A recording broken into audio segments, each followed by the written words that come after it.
time now for a look at latest and local news. And the news: schools are closed here in Wayne and Long counties for the next 2 days. Weather the big story beginning late this afternoon and Wednesday, as a winter storm will be in effect from 5 p.m. this afternoon until noon on Wednesday, with what they're calling wintry precipitation, which could lead to travel trouble Wednesday morning. Very cold temperature, some even saying some areas possibly could see some snow. Keep it tuned here for the weather updates. With schools closed here in Wayne County, several events have been canceled. The high school basketball homecoming game tonight has been canceled. The Thursday night football banquet has been canceled as well. Both events, they state, will be rescheduled. All after-school activities scheduled for the next 2 days have been canceled as well. At this time, normal school operations in Wayne County are scheduled for Thursday, January 23rd. Updates, they state, will be shared via the school system's text messaging system and social media pages, as well as local media outlets here on Big Dog Country. Again, Wayne County schools closed today and Wednesday, hoping to resume normal operations on Thursday. One event taking place today as scheduled is the community blood drive at Wayne Memorial Hospital. Blood Connection Bloodmobile will be at the hospital parking lot today from 11 a.m. to 6 p.m. on the right side of the main parking lot near the cafeteria. Walk-ins will be welcome today. All donors will receive a $40 gift card from Blood Connection. This is the first community blood drive of the year 2025. Each blood drive is very important. And here in Wayne County, Blood Connection, all blood donated. This blood drive returns to Wayne County, an aspect of Blood Connection. So once again, the blood drive on is scheduled. If you get a chance today to give the gift of life abundant blood, it will be greatly appreciated. Once again, the time today at Wayne Memorial Hospital parking lot from 11 a.m. to 6 p.m. City of Jesup has a meeting today, but the time's been changed due to the weather. We'll come back with all those details right after this word from our sponsor or other commercial messages, so please stay tuned. Other news: Jesup City Commissioners meet this coming Tuesday or today, but due to the weather, they're expected to move the time up. Today's meeting will be at 5 p.m. at City Hall, not 7. On the agenda under old business, board appointments, also discussion and approval of that new public safety communication system, Radio 1. Once again, the city expected to approve the new system. Commissioner Tim Cockfield says he'll hold his nose and vote yes. He and Commissioner Bill Harvey and Ralph Hickox have all stated publicly they believe the county should be picking up the tab for the system, but the city's cost, if approved this evening, will be around $160,000 to put up a fifth tower and also provide the radio equipment for their officers and emergency personnel. Once again, that on the agenda tonight for discussion and most likely approval. Also on the agenda, a FEMA update from City Manager Nick Ellis and DDA Director Kara Lopez on how much the city's been reimbursed from FEMA thus far in the cost of the city for the cleanup after the hurricane. Tyrone Johnson on the agenda under public participation discussed the LMIG and public safety. Under new business, discussion about family connection with Christina Delegal. A discussion about commercial garbage with Environmental Services Director Patrick Martin. Discussion on fire rescue truck repair with Fire Chief Josh Huffman. Discussion about the city CD rate renewal for ladder truck. Executive session discuss a legal issue, items with the city manager, items with the mayor, items with the city commissioners. All that taking place again today at City Hall, but again, the time's been moved up to 5 p.m., not 7 p.m., so keep that in mind. WIFO will be on hand at a full report here tomorrow on the local news. We'll be back with some final news notes after this word from our sponsor of the commercial messages, so please stay tuned. Final notes in the news: the Georgia legislative session is underway. This past Thursday in Atlanta, Georgia Governor Brian Kemp gave his annual State of the State address, and tax cuts and tort laws among the biggest items in his speech. Kemp's speech touched on multiple topics, including helping victims from Hurricane Helene to promoting Georgia's health care coverage. His main point is to strengthen Georgia's businesses and the economy.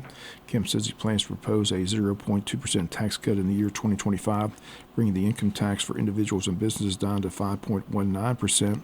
The move comes after he pushed for a 0.1% tax cut in the year 2024, largest tax cut of its kind in Georgia history.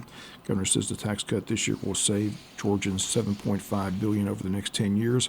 Governor says, quote, "At the end of the day, that's your money, not the government's money, and here in Georgia, we believe you should keep more of your own money," end quote.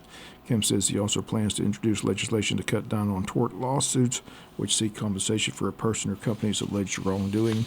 He argues that excessive lawsuits and high insurance premiums are taking money away from companies that could be used to hire more employees or otherwise expand their businesses. The governor says the tort reform legislation he will introduce in the coming days will be comprehensive but fair. Kemp also talked about two concerns that will receive more statewide funding: school safety and human trafficking. The governor says he has allocated an additional $159 million for school safety initiatives in the proposed state budget. He also plans to give an additional $1.2 million to the state's gang and human trafficking prosecution units, which launched back in the year 2022. Those are some of the issues addressed in the governor's annual State of the State address, again given this past Thursday in Atlanta. On Friday, Georgia House Speaker John Burns said he is lifting a ban on a state senator entering the House chamber a day after Senator Colin Moore was arrested after he tried to enter for Governor Kemp's State of the State speech. The decision came after state Senate and Republican Party leaders lined up to support Moore, a Republican who has criticized members of his own party for being insufficiently pure or insufficiently supportive of Donald Trump. The rest is one of several examples of the state's officials trying to restrain lawmakers, onlookers, as legislative sessions begin in 2025. State troopers arrested Moore after he tried to push his way past House staffers who were blocking him. At one point, Keith Williams, a lawyer for the Speaker's office, put his arms around Moore and shoved him away, with Moore falling to the ground. Troopers marched and handcuffed Moore away from him and booked him into the Fulton County Jail on a misdemeanor charge of willful obstruction of law enforcement officer. After Moore took a mugshot, a supporter posted Moore's $1,000 bail. A defiant Moore told reporters, "How can an attorney for the Speaker of the House do some wrestling move, throw the senator to the ground, and the senator gets arrested with 18 state troopers standing there?" He says this is constitutional crisis, that is tyranny.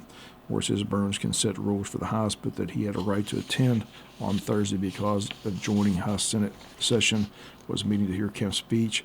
Moore says he's considering legal action against Williams and others. Burns banned Moore from the House chamber last year after Moore denounced late House Speaker David Ralston on the day when Ralston was being honored and his relatives were watching. Burns called Moore's remarks vile when he announced the ban, saying it would remain until Moore apologized. Burns, a Republican, in a statement Friday said Moore's desire to cause a disturbance and gain notoriety in the press broke long-standing rules and decorum that each member of the General Assembly has a responsibility to uphold. But he said he'd admit Moore for the joint session without an apology because Ralston would not have wanted the legislature's work to be hindered. For this reason, the Ralston family has expressed that the desire for our chamber to resume business as normal with all members of the General Assembly present. Lieutenant Edward Starling, a spokesperson for the state troopers, says he has no update on whether the charges will be dropped. Lieutenant Governor Burt Jones said Friday he told Burns that the arrest was an embarrassment to all of us. Jones said in a speech to senators that moving forward, you have my word that this will not happen under my watch because I'll make sure every senator has a voice in this building. Moore was kicked out of the Senate Republican caucus back in 2023 after attacking fellow Republicans for refusing to act against Fulton County DA Fannie Willis for indicting Trump. Kemp denies the call as some grifter scam seeking campaign contributions. In 2018, state troopers arrested 15 people during a protest in the Georgia Capitol, but charges in all those cases were dropped.